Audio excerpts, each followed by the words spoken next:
Hola compañeros de la Universidad WEN, voy a hablarles acerca del CENTE y la política del CENTE. Abordemos un poco más de este tema. El Sindicato Nacional de Trabajadores de la Educación, CENTE, fue formado en 1943 por diversos grupos de trabajadores de la educación, tanto administrativos como docentes, que poco a poco fueron conformando las bases y las condiciones cubriendo las necesidades básicas para la creación de un nuevo organismo donde tenían la finalidad de dignificar las condiciones necesarias para la educación de nuestro país.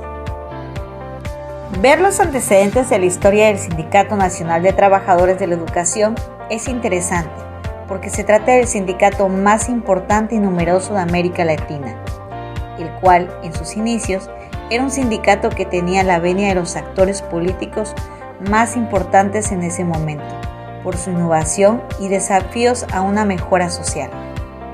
Comprometidos en su momento con la educación pública y con más de 1 millón de afiliados, fue una de las organizaciones corporativas más importantes de México, además de que constituyó un organismo en el que se dio cita una gran diversidad cultural, profesional y política de nuestro país.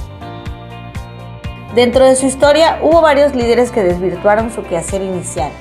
Aurora Loyo lo ejemplifica como la tríada perfecta: CENTE, política y gobierno, indicando la relevancia que el sindicato tuvo en nuestro país, olvidando los principios por los cuales había sido formado y anteponiendo intereses personales de sus dirigentes, dejando de lado el interés público educativo.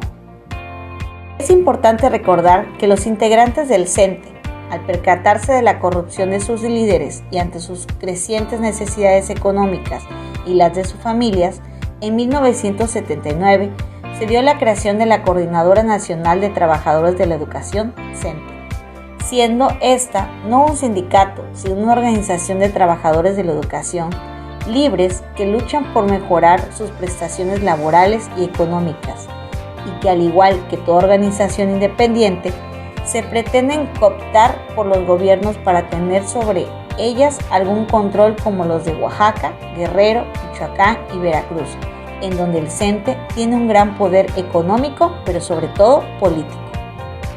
Por otro lado, el mérito histórico de la CENTE es haberse consolidado y haberse liberado de la ampliación y represión, así como la regulación de la educación de nuestro país.